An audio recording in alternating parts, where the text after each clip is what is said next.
Join us September 19th through September 23rd for the Gone Too Soon virtual retreat. This is a free 5-day online event series where we can honor the loved ones we miss and gain support in ways that help us feel safe and feel seen.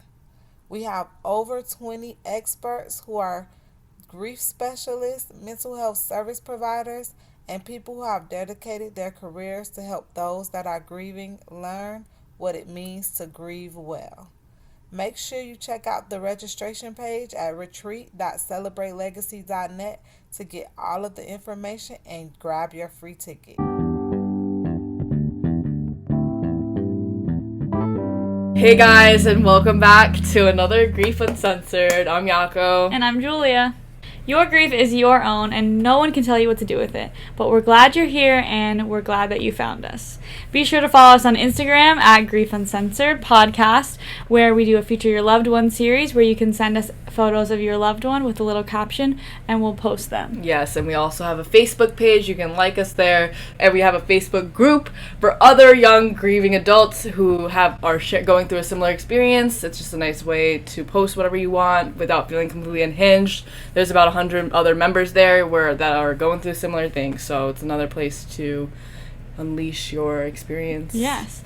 We also have a TikTok at Grief Uncensored Podcast, and lastly, we have a YouTube, so go subscribe, and if you're a visual person, we have all of our podcast video version up there.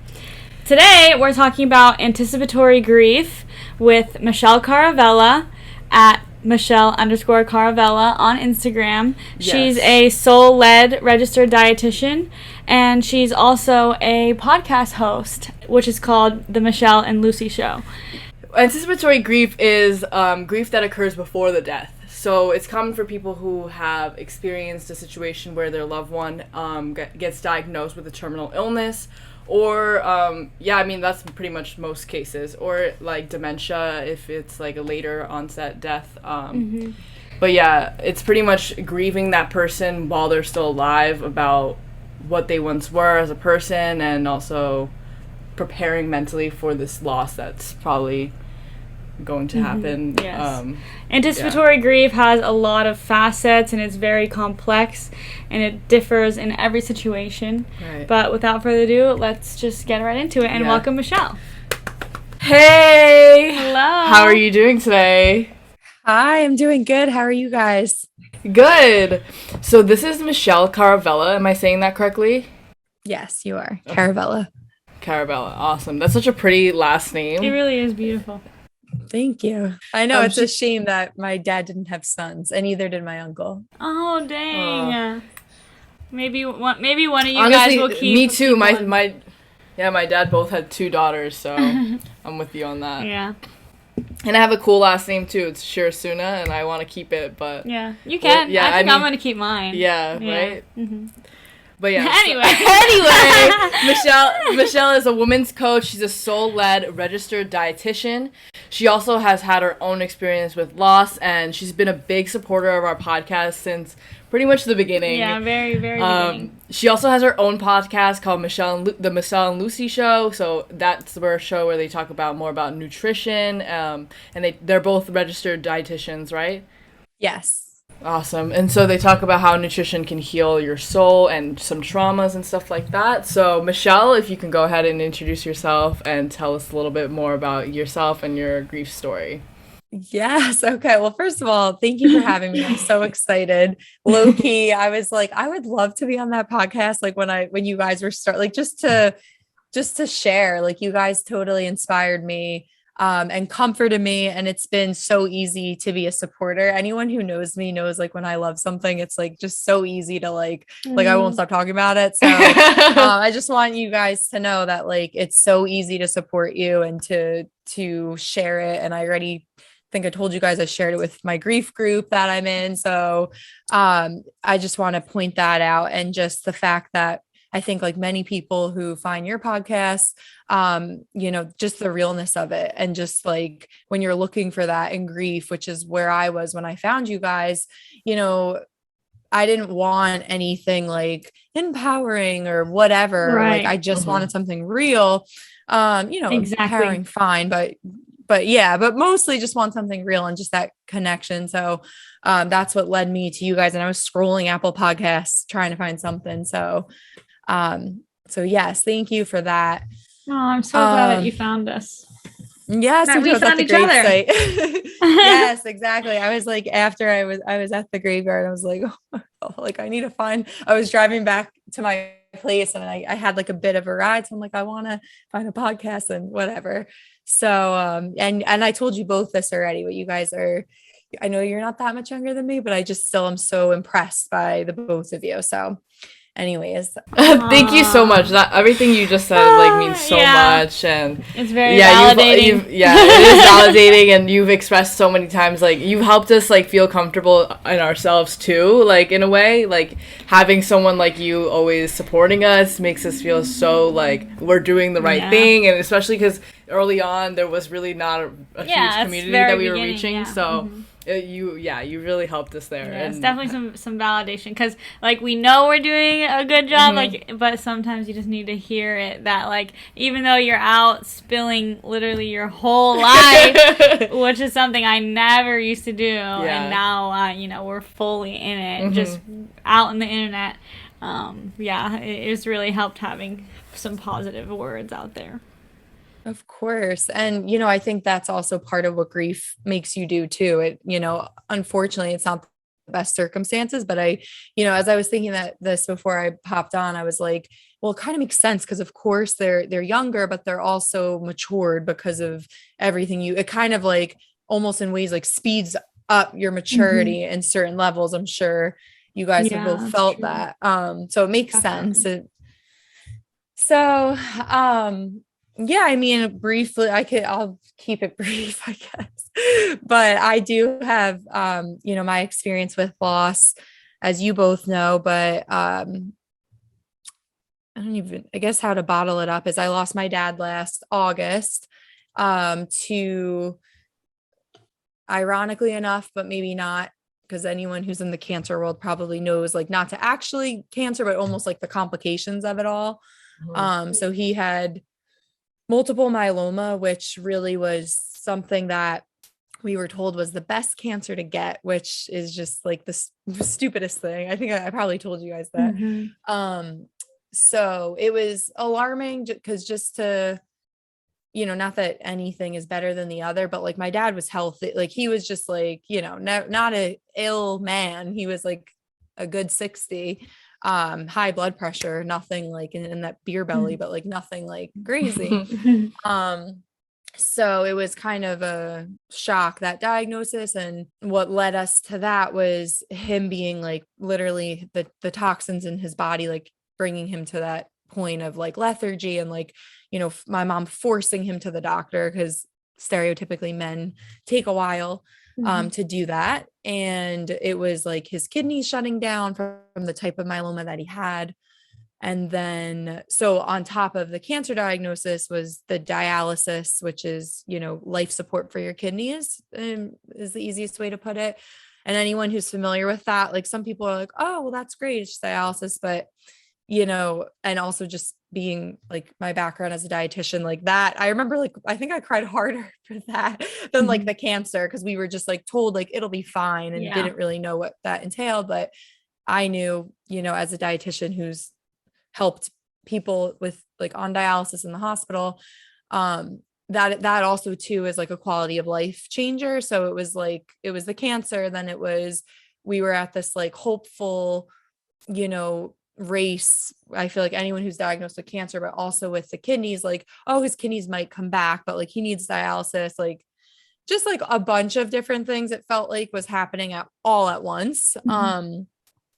So his kidneys didn't come back. And that in and of itself was like a emotional roller coaster because there was hope and then there wasn't, there was all this stuff. And like, it was like cancer and that were pretty much the big ones. And then for him, he did chemo and like, he was feeling good. And like, and I was the one who went to his chemos with him. And that's kind of just like the role that I took on in my family, even though I'm the youngest of three. It's kind of, and have my mom, but that's just kind of how it went.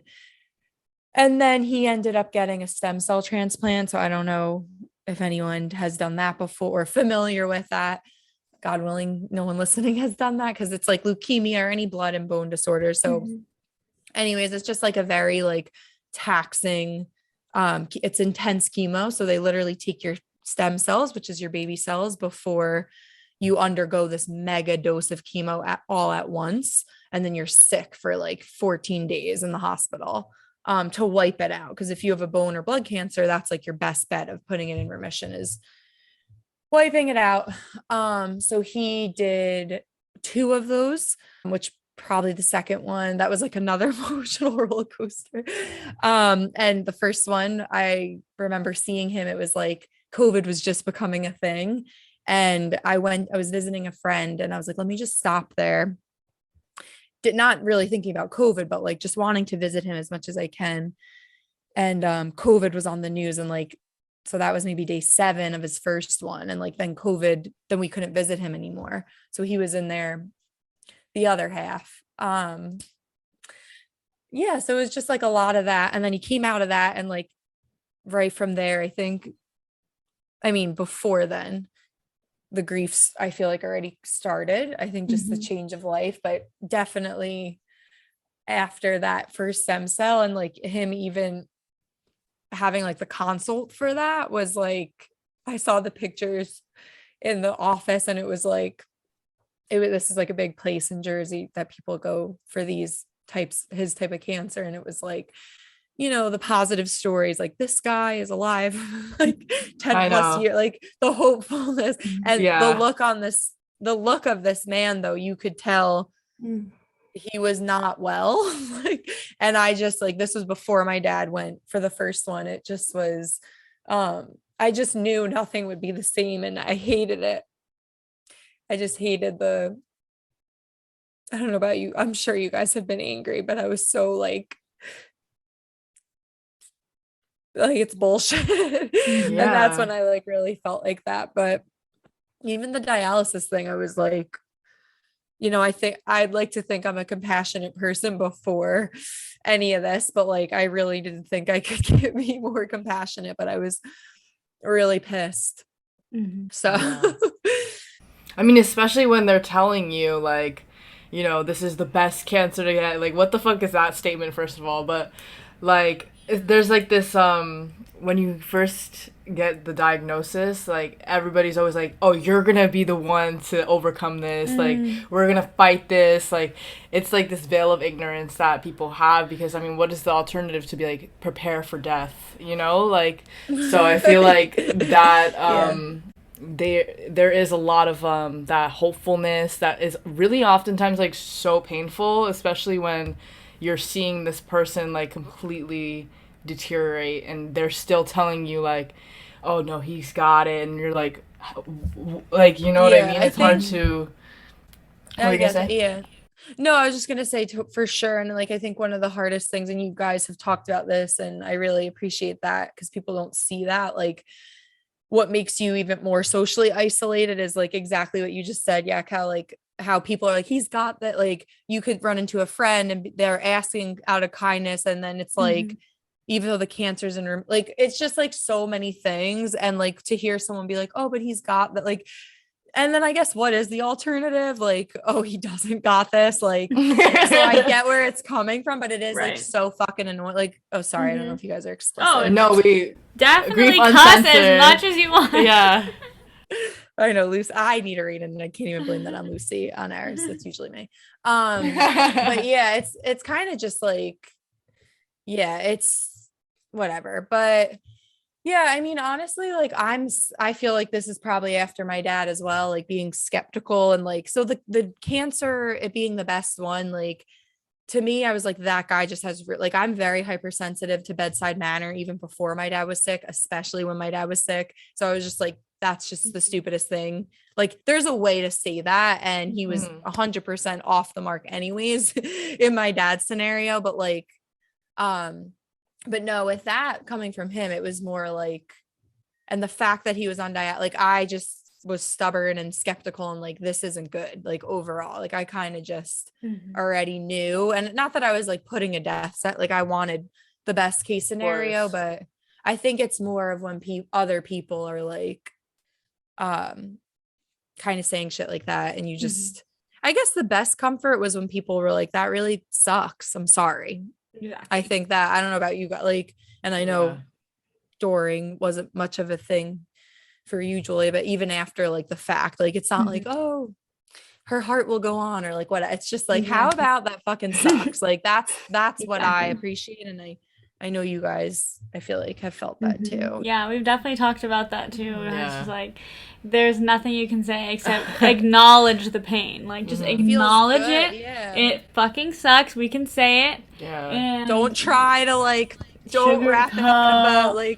Like don't do any of that, please. Yes, I think it feels so good because we are so good at gaslighting ourselves and invalidating our experience and being like, oh, we should be doing this, we should feeling that. So when someone's just like, you're fuck, I would be fucking sad. Like, it makes us feel like, okay, let me just fucking be sad. It makes it okay in other people's eyes for you to be like completely off the rails. Like, if you want to be off the rails, like, I'm gonna validate anyone who's off the rails because I'm like, I understand. Yeah. Right. 100. And I mean, listen, I don't know. I probably would have been saying some of the same shit. That's what really, like, if it hadn't happened to me, you know, like, oh, I mean, now, obviously, definitely not, but like, you know, I don't know. I might say some dumbass shit. So I get that. Like, not to call it dumb, but like, you know, just like, and you guys have said this before too, like the last thing we need is like, and this was said at the wake, and I'm sure you guys have your own horrendous, you know, versions of that, but like now, like, you have to be strong for your mom. It's like,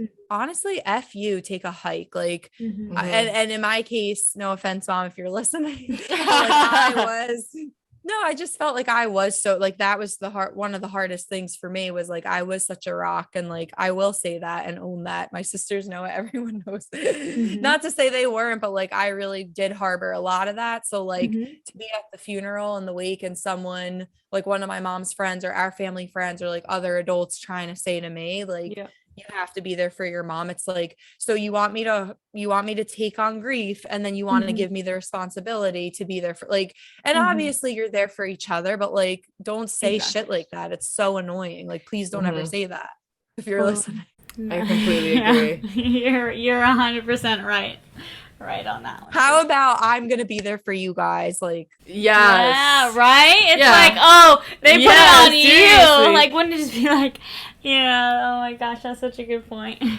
Yeah, they put it on you when they could have done more than just like said, hey, take care of your mom. What about you take care of my mom and me? Yeah, somebody take care of me. Yeah, right. No, but that's such a good point. Oh my God. Yeah. So that's a bit about that. Yeah.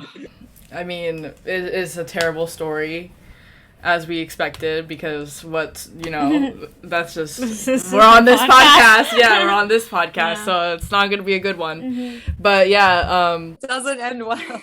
At least let me tell you. it ends in death in this one. None of our stories end well. You don't have to finish the story because we know how Someone dies it ends. in this story. Literally. Yeah, so for today's topic, we kind of want to talk more about anticipatory grief and impending loss, and a little bit about health anxiety too.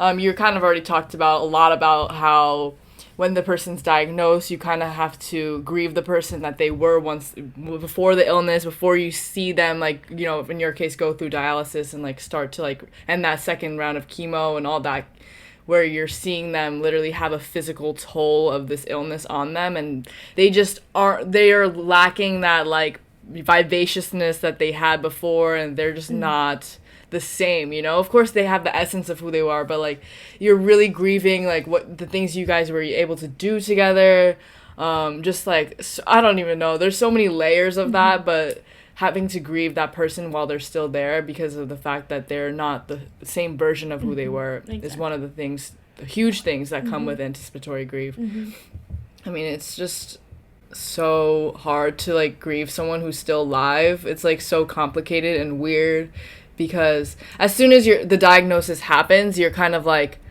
what if they pass away? Obviously, like cancer is, in my head, I mean, I've always had a fear of cancer. Like, so when I heard the word cancer, I'm like, this is fucking scary. Even if it was like stage 1, you know? In my case, my dad had stage 4 right off the bat, so that wasn't a reality. It was always kind of scary, and kind of like when it's stage 4, it's kind of more like we don't know what's gonna happen.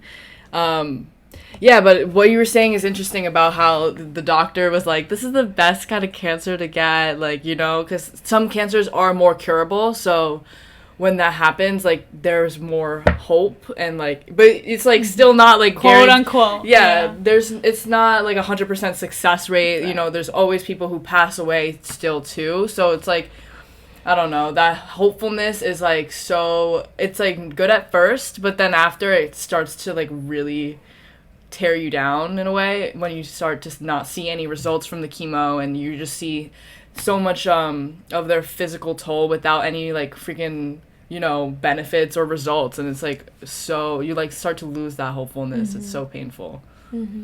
Totally.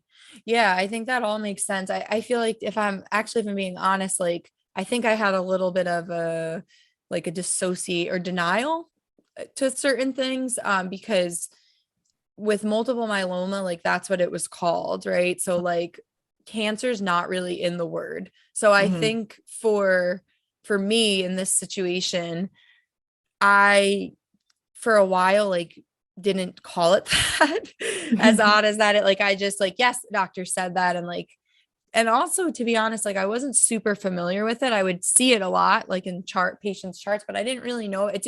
It didn't seem like it would do what it did, if that makes sense. So I feel like there was a denial piece, and more of just like let's get this over. Like in the beginning was like, it was scary because there was obviously serious, but it wasn't until like one of my best friends was like, you know, I can't believe your dad has cancer. And I just kind of was like, come again. Like, it was like, I don't know, maybe. Yeah. No, like, that makes sense. And like, yeah. And I know for my sister, when we found out what it was, and again, when they were like, we think it's multiple myeloma, like the kidney doctors were saying that, because it's this or like a viral infection or something would cause like, it was just an interesting, and he was like, I hope we're wrong. And even when he was like, it could be multiple myeloma, in my head, I was like, it's okay, whatever that is, it's not that bad. Like, I don't know if any of this matters, but I guess I'm just saying it was like taking it in strides. And then when we found out, like the nurse was like, yeah, if it is like, it is that, like and my one sister was like, so he's going to need chemo. Like, I think things like slowly became a reality. And she was like, yeah. And she just like broke down. And I just feel like my personality and the role of things, I just was like, okay, let's get to work. Like, I don't know, I'm sure I have issues, and that's already what I'm working. Like, instead of feeling that, I was more like distracted by whatever versus, oh, this might be the death of him, quite literally. Until things, and I think that was the messed up thing too. Like in the beginning, when they were saying that it was going to be okay with what they were saying, I think I just saw that and like didn't entertain death, at least for me personally with it. And it wasn't until he was like getting sicker and like things were going wrong because of because of the complications. So yeah, I think like it was weird because I know like some people hear the C word and it's like, holy crap, but like I don't know. Like, and I had this weird thing too for me. I was like, and this is like sounds so snotty, but I was like, not in my family, not in my life, like not in my dad. Like it was just like, this won't happen to me. Like this isn't going to happen to like, it was very denial-esque. Yeah. I don't know. It was like really weird. And like, it wasn't until, yeah, I don't know. Like I just wanted to say that because it was kind of like admitting he had cancer or that possibility like of death, like was too much. And like, I was like mad when my friend said he has cancer. Like, he did. Yeah. No, I mean, I totally understand how that would be like a shock, like to hear from your friend too. It's like, what did you say? Yeah, I just was like in denial, but I feel like that's a stage in and of itself, like the denial. Yeah. I definitely had denial too because first of all, I didn't even know my dad was diagnosed with stage 4 until like after he passed. So I thought in my head that he had like stage 1 or 2, that was denial in itself, because I'm like, it's not that bad. Like, it's not that bad. Because the way he told me was, like, very casual. So I was like, oh, it's casual. It'll be fine. He's going to get over it. And we remained that hopeful denialness until after he had surgery. He had an intensive surgery, like, where they cut up his whole stomach and, like, took out parts of his intestines and stuff, because he had colon cancer. And then they were like, oh, he doesn't have the cancer. We got it out, blah, blah, blah. He was in remission. And then after he got it back, after the remission, was when we were like, this is fucking bad. Like, he's already done, like, however many rounds of chemo. He's done the surgery, and now nothing is working at this point. So, except maybe he has to increase the dosage of chemo, which, honestly, chemo in itself is, like, a huge, like you said, like, physically taxing thing that you go through when you have cancer. After they go through chemo, which is already a lot, they have, like, a week of, like, there's weeks in between the chemo sessions where they're just kind of, like, laying in bed, so tired physically, not really able to eat because the chemo makes them nauseous, and, like, there's only a small handful of things that they're able to eat. They have to take meds constantly. They don't want to talk to you because they're so tired, and it's so yeah, that's it. It's just it's horrible. There's just so many parts of it that's, like, the physical, the mental, the spiritual, like, it's just, yeah. And I mean, like, for my dad, he didn't, like, sleep once he got diagnosed. I think he just, even though we try to talk to him and say, try to talk to him and to process, and, B, like, talk to him, like, should you talk to some, like, just normalizing that. And the thing with, like, multiple myeloma and, like, these types of cancers, it's like, it's not like if it'll come back, it's when, because it's in the bone, like, the bones will, like, and the blood, like, just will, doesn't mean you can't live with it, but, like, it will. And I think me knowing my dad, like, that also stressed him out, like, even if it was in remission. And that was the messed up part too. Like, the stem cell transplant worked, the first one, like, all of his number, like, the chemo before worked, and then the stem cell transplant worked, keeping his numbers low. But the hospital he was going to that was treating him did a genetic test. And this is where, that's a whole nother conversation, but do they just do that for their own data? And I like to see the good, but whatever. So they were like, you have, like, he was at high genetic risk with the type he had. So it would come back sooner and faster. So according to him having that gene mutation. So their recommendation of that was to do what's called a tandem, which is right after the same stem cell, to, like, really bring it down. And, like, and I was there with my parents for that. And my mom was, like, crying and, devastated. And he was to do that whole thing again, because, again, so taxing on the body. You come home, you don't have an immune system. From your mouth to your butthole is cleaned out from the chemos. You're creating a new intestine after the chemo. That's why they call it, like, your birthday, after you get the new stem cells back in, because it's, like, new immune, whatever. And he, like, didn't want to do it. And that was the other thing. Like, my one sister was like, Dad, like, then don't, like, just don't do it. Like, roll the, and then that was very triggering for him. He's like, Right. well, of course I want to live. Like, if the doctor's telling me. So then what ended up happening is he did it. And that's when he had liver failure, which, you have all these organs going, it's not looking good. But then afterwards he was like, I should have never done it. Like, I didn't want to do the second one. I should have never. So then there was a lot of, like, grief and, like, family weighing in, like, and then the doctors being like, well, this never has happened. Like, it was just very, yeah, because there's really no one to blame, and you're looking for someone to blame for this illness. There's no one to blame. And, like, that was my biggest thing with the doctors and anyone who has been, like, a caretaker and advocate. It's exhausting. Like, I think, like, just communicate, like, fighting. And that was the thing. Like, that's why I don't. And it's like, I don't regret anything, because I know people, like, don't know my dad, and everyone deserves this, but my dad was, like, the type of guy who, like, believed in, like, doing it the right way. Like, always, like, wanted to give everyone the best, and, like, did his job the best, like, and I just was, like, so enraged, like, of what was happening, where I was like, listen, I'm not not, I understand there's things out of our hands, right? Like people get sick all the time, like, but I just want to get, this man deserves a fair shot. So like, I don't know, that it's hard enough, like tangent, but I was just No, very, you're fine. there's so many like parts of it that like, it's grief and your emotions. And then also like every day fighting to get the person you love, like the care they deserve. And like, when you know the inside stuff, and I remember a nurse yelled at me and she was like, well, if you're familiar and you've worked in a hospital, then you should know how it is.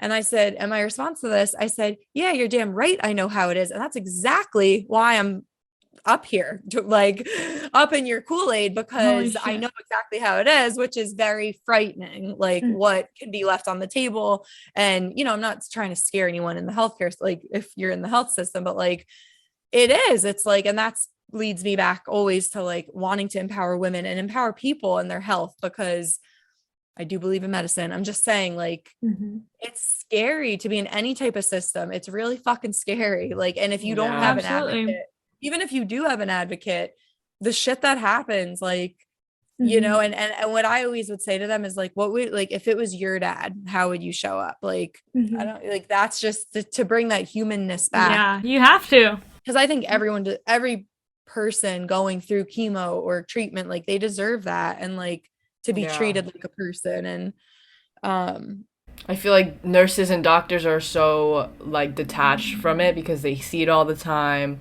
and to like put that humanness in each person probably is like so emotionally draining. So I kind of get why they do separate themselves, but at the same time, like there is a level of like it's so painful to see your person like being treated like just like a freaking number, patient serial number, you know, like it's just like yeah. And I mean, I don't want to say like people were horrible, but I think that you forget, like, I don't know, at the end of the day, like that nothing compares. Like even when I saw my dad in the ICU for the first time, like after that, like them still figuring it out. Like I've been in the ICU a handful, like numerous times, and like nothing will hit you the same when it's your person, or like when, you know, my dad was so sick and like 100 pounds, and like knowing that like the aides are cleaning him and like doing this stuff, and then like kind of just like complaining and like just like I can't explain it, but it was like that's the stuff that hurts, because it's like it's your person, and like you just don't want them to go through that. And just I don't know, it just, I got very like emotional and like kind of like defensive, and like, you know, but in healthcare it is a job at the end of the day, so like you're gonna become immune just like all of us are, of course. But yeah, that's a whole I can talk for days on the healthcare system. But another thing I want to talk about though with anticipatory grief is like feeling helpless. And well, I read this thing about how they call it like an in-between place, because it's like once you start to see that reality of where this is heading, it's just like you're just spiraling down that way without like being able to stop yourself along the way. Yeah. And it's like you're fucking facing this, but you're like, please, I don't want to go. And like they're just like slingshotting you down this way. Oh shit. You know, and like it leads to also a lot of anger and resentment, and like honestly probably guilt too. I mean, not probably. I feel this fucking guilt, so I know it does lead to this feeling of guilt where you're like, I wish I could have done more, blah blah blah, but like what really could you have done? You know, when it's like an illness, there's really nothing you could do besides support and like be there for them. But yeah, like I don't know, in between can last a really long time, like years. Yeah, I mean for me it lasted like 3 years, like of this in between lifestyle, of my dad going through multiple sessions of chemo, surgery, like I said, and like I don't know, it was just like such a weird place to live, because also I was like so far away physically from him. I was in California, like 3,000 miles away, so there was really not much I could do besides like call him, see what he's doing and how he was. And yeah, like for 3 years it's like I'm living in this weird state where I'm trying to forget about this terrible reality, but also I have a life to live of my own 3,000 miles away. And it was like getting to the point where everything I would do surrounding my day, I would somehow like lead back to this thought about my dad like probably going to die, and I'm like just breaking down at random places, like, and every time I would drink, I would end up crying. Like, I was always the one crying in the club. I was always the one crying at the parties. And if anybody asked why, I mean, I would only really tell my closest friends the real truth, which was that I'm so afraid of my dad passing away. And I think I've talked about this with my friends. If you're my really close friend, you've heard me say, like, that phrase probably hundreds of times before he actually passed, which made his loss, like, so much more devastating to everyone in my, like, direct circle, because they knew that was coming, or, like, that I was, like, so afraid of that for so many years. And you know what? It goes into what people say that is, like, so painful. Is like, and honestly, it comes from a good place, right? Like, people are always like, don't think like that, be positive, blah, blah, blah. But it's like, it's been fucking 3 years. Like, I'm not thinking negatively. This is just the reality at this point, you know? And as much as it is, like, a horrendous reality that I don't want to accept, like, I don't want other people to be, like, then being like, oh, like, just try not to think about it, because Trying not to think about it leads me exactly where I am, which is, like, at this overwhelming state of pouring out my emotions, you know, in front of my friends. Like, right, exactly. Yeah. Yeah, and I mean, that's impossible. I hate when people say that. And the truth of the matter is, like, no one's gonna get it unless they get it. And a lot of people don't get it. Because really, in order to get it, like, you know what I mean? Like, in order to get it, they have to have gone through something similar. And, like, a lot of people haven't, because it isn't, like, a normal thing. And, you know, I'm so sorry for you. I can't imagine, like, being 3,000 miles, or I can imagine that being 3,000 miles away and, like, having that battle and, like, trying to enjoy college. Like, I hate to say it, but, like, you're not going to fucking enjoy college. Like, you're just not, and I should say, like, it's not that you're not going to enjoy it, but it's like, and this is something I think is a skill that I'm sure the three of us are still learning, of, like, you just have to be like, oh, like, I'm here.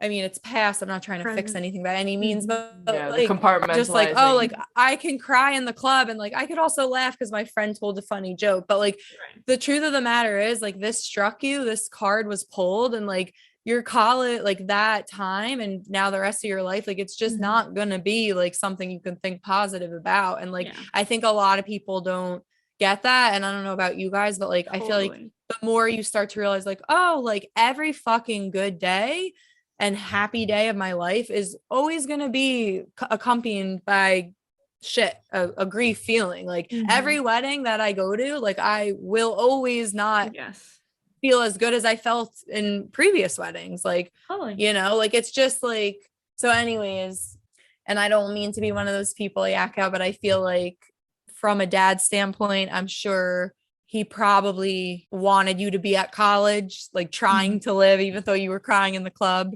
versus, like, doing anything differently. Right. Like, not that makes that any better, but, like, it's just, it sucks. Like, yeah.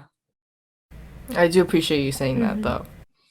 Yeah. I think it's hard. And I know, you know, from the opposite end of, like, for me, being there, which I didn't realize was a gift, or, like, you know, at the time I was living at home, and it was very taxing, but, like, at the same time, after it all, like, my one friend was like, you were there, like, you would have, because of my circumstances where I was in life, like, I was able to be there. So, like, I think there's pros and cons to both, and, like, not one's better than the other, and there's shit to both, because being there, you're seeing everything like, physically, and you can't escape it. And, like, but being away, it's like, you're away, but then you have guilt of being away. Like, so it's very fucked up. And that's the thing. It's like, there's no solution. There's so many. Right. Like, I talked to someone who's similar with you, and, like, she was in college, and, like, and her one sister was at home. They have two completely different experiences of their grief. So, yeah, I think either way, the truth, like, the fact of the matter is, like, no, you can't think positive. like you actually, I think like that will make you want to punch someone. I feel like in my if they're like like you don't, what I do have to say, especially in like if you're like in the anticipatory grief or just like the unknown journey of like someone getting sick, it's like, I mean, I know there's terminal illnesses, but like of like not knowing what's going on, like what I would say to our neighbor who got the same freaking diagnosis his wife, he did, and what we said to his wife, like, don't imagine, right? Like, I'm not saying think positive, but like I think something that helps is like taking that one day at a time. Totally. Yeah. Was like a helpful, like someone talking to me like that was helpful. And like realizing like, oh wait, today is this, the doctors think it's this, but tomorrow, like there was a lot of that for us, like up and down. So I think there's a difference between telling someone, hey, think positive, they'll want to punch you, I think. Yes, but like, hey, like, let's take this one day at a time. Whatever happens, like I'm right beside you. Like something like that, I think is much more helpful. Or you crying in the club and your friend being like, oh, come on, girl, like just wipe those tears. Like it's more like, hey, like we could leave, I'm here for you, like let it out. Like that is so much more helpful than like, oh, come on, your dad wouldn't want you to be sad. Like yeah, really, bitch. You're right, he fucking wouldn't want me to be sad. And like now that's making me sadder because I'm making him sad. Okay, yeah, exactly. Yeah, you can't positive vibes your way out of this freaking situation where your parent is dying of cancer. You just cannot. Don't even come at me with that. Like, no yeah. So it's hard and it sucks, but I think this might be one of those quotes, but I feel like you might not ever appreciate the moment of the shit, but like, what did I hear once? And I was like, fine. Like recently I was ready to receive, and it was like, all of that forms your personality, right? Like all of that makes you end up becoming like who your soul is supposed to be. So like having a shitty college experience, your dad dying, like no one would say, hey, God, I'll take that card. But I think at the end of the day, like your wisdom and like so many of your strengths will come from your shit. And like, again, no one's asking for it. We would want it from some other way. So yeah, exactly. It's just like, there's no shame in that. There's no regrets. It's just kind of like, it kind of is what it is in the future. And you kind of now, if nothing else, you guys have this podcast again. Like I'm probably making my way on that roster of people you want to punch, but I don't know. No, not at all. You just have to like when I level, and I'm not saying doing that in the acute phase of grief, but like sometimes I'm just like, I don't know. I'm only recently feeling good. So someone saying this to me like 3 months ago, I might have been like, take a hike, but no, you're so right. You're so right. Yeah. It does take a lot of time to be able to be like in a place where you're accepting and receptive to hearing these things. Totally. Also I want to say that like anticipatory grief doesn't make your grief after they pass any easier, but I think it does give you more opportunities to like get closure, especially like when, like in your case, when you're at home living with them and knowing that they're like that time may be coming, you have like more of a chance to be like, hey, like I don't know, just get that closure if you know a goodbye. If it comes down to that, which for us it did, unfortunately.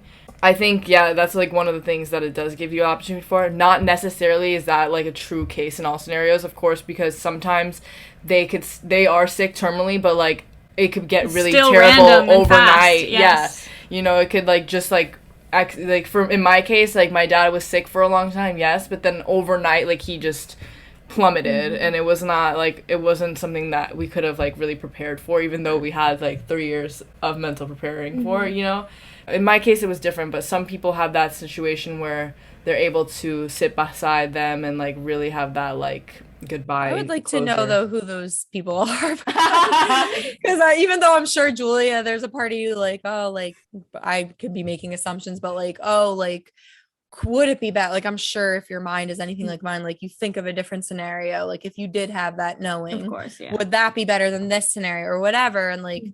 And I can't imagine it being like not like either way, I don't want it, right? Like back to exactly. But honestly, like for us, like even though like I saw the turn, like I don't think I would. And it's so messed up because I was like, oh, I'm right. Like I saw my dad declining and like like, and I saw what he couldn't do, and like that like killed me. But like I never like said that to my dad. Like, and I think there was all this false hope around it. So like I wasn't like, hey dad, conversations with you before you die. Like I want to hear Yeah. that. Like he was Yeah. very too, like, I don't think he was in denial, so to Right. speak, or at Yeah. least he didn't want us to He think didn't that think- because right. apparently he Right. like kind of knew where things were going. It's what I've heard from like my aunts and uncles and stuff. But like I almost wish there was a like conversation, but like, and it wasn't until like a week before he died that I like pushed the doctors to like shoot it to a straight, because it was a whole shit storm for all of every single month in 2021. So that I don't know, like I just feel like that conversation wasn't really there. I remember like having this epiphany, like someone said, like a friend who was a wise friend, not like a dingus one, like she said something of like just kind of like, what would you want, like not what would you want to say, but like it just made me, that was like the one little bit of it that I felt like, oh, like I'm going to be a little intentional. And it's such a fucked up thing too. It's like, I'm going to be intentional about how I want to like, want to see my dad go out, and like how, so you like, for me, I'm realizing there's a lot of denial aspects, but I don't know, never really talked about that with him until the end. They were giving like the false hope. And then I think like, even when he did find out, so quick thing, like I was like not attacking the doc, but just like, you guys are so annoying, everyone's passing the buck, like we deserve this, he's suffering, like what's going on. So on a Friday they told us he only had like 12 weeks to live, and like I'm looking at him, we're all looking at him, we see that, but like there's just something so eerie, it doesn't matter how sick someone is, to finally just be told that like was really like it was so messed up. And then by Monday he was gone. So it was this fucked up thing where you thought you had exactly. yeah, like you thought you had time. And oh, fun fact, I was found out I was positive for COVID the morning he died.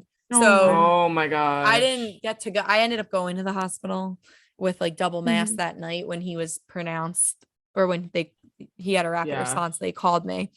So I actually like had that little moment like right after he passed, like before my family came back. But I guess all that to say, like, I don't even know, like there was like time, but like even my mom, like that day that he passed, like it was kind of a full circle of like my mom being there, my oldest sister being there, and like my dad like demanding of the doctor, the social worker, the palliative care nurse, whatever, like how long do I have to live? Like he just got very fixated. And my sister was 9 months pregnant at the time, so it was all just fucked up. So much things happened. Yeah, so much is going on.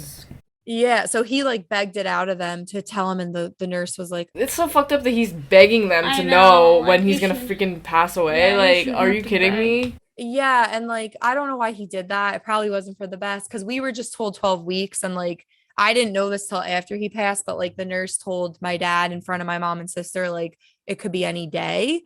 I think things had changed from Friday, obviously, to Monday. Something changed.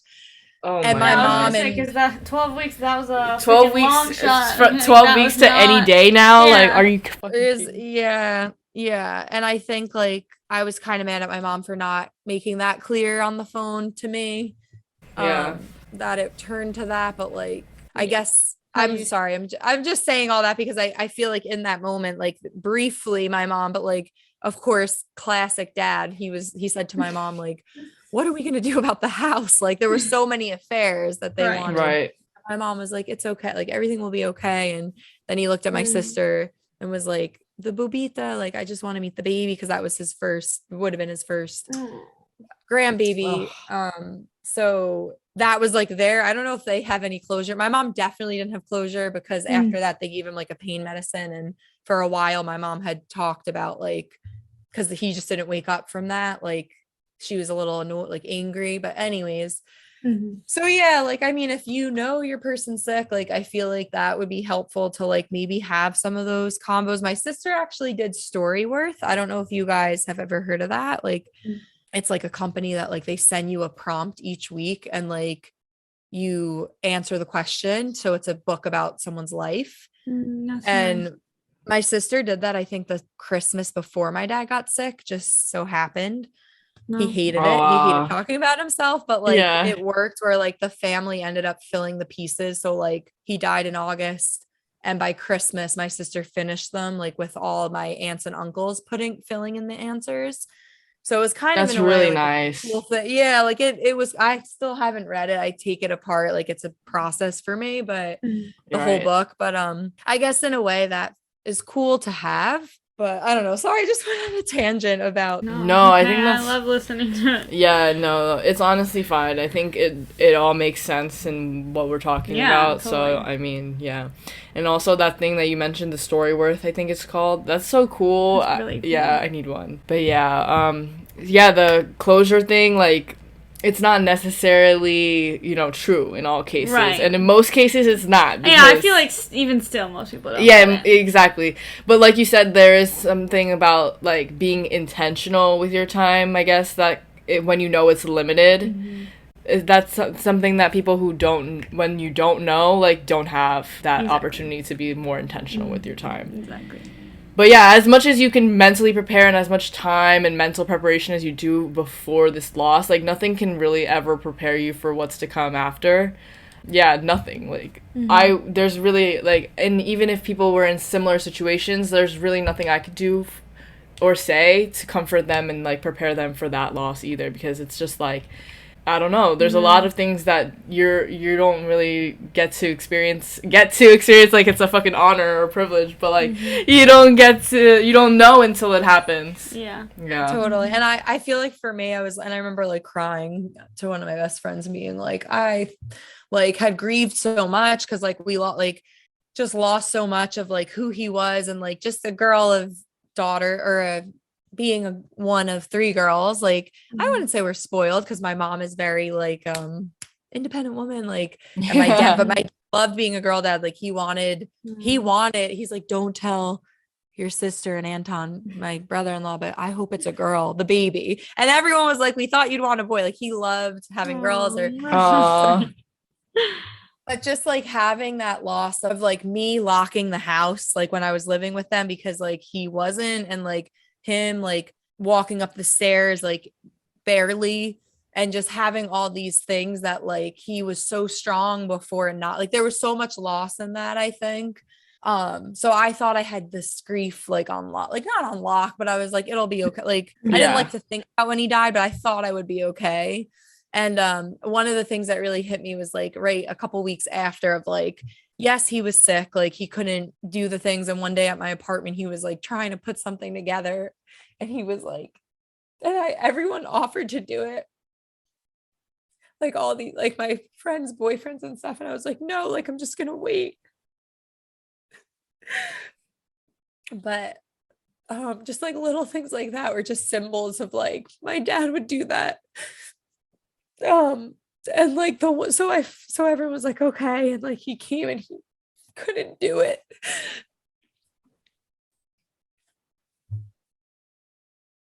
Yeah. And I didn't obviously care, but like I was like, no, Dad, just sit down, like watch the Mets, like just watch TV, like don't worry about it. But like he literally just wanted to do things, and him not being able to is like, he was so upset and he kept apologizing. That he like totally was just like he loved that shit. Like, and I know like not everyone has that dad, and that's a whole nother thing, but like he loved that. Like he loved doing that, and like he couldn't. And so I feel like there was a lot of loss in that. And like, it's fine, Dad. Like, there's a lot of growth, and like, I don't need a man, like, independent, strong woman. Like, it's making me stronger. And like my sister was going through the same thing, like her 7-year relationship had ended, like that was like a whole thing, and she just bought a place, so that was totally like Dad's city of like to do those things, and like he couldn't. He tried his best, and like it was just heartbreaking because it was just like a testament of like how much he like loved his family and like loved being a dad. And we're just like, it's fine. And like, you don't harden, you like strengthen, I feel like, where it's like, it's okay. But like, so I thought I grieved the physical, and like that was okay. But a couple weeks after he passed, like I just like had this intense like feeling of like, oh, like even though he was sick, like there was always like he could have a conversation. And like even when I saw him, the last time I saw him, he said to me, he was like, I don't know, everyone says my eyes are so pretty or whatever. He probably didn't say pretty, he said, but you have the most beautiful eyes. Like, and like he just like only something like a dad would. And because my dad had like really blue eyes, and I'm the only one with hazel eyes in my cohort. But I don't know, like just like you could talk to him and like shoot the shit, and like that's the stuff that like I realized, like, yes, he was sick. I grieved a lot of that, but like even though he was sick, like I still had that, and I didn't realize like I had that. I mean, I did, but you know what I mean. Yeah. Yeah.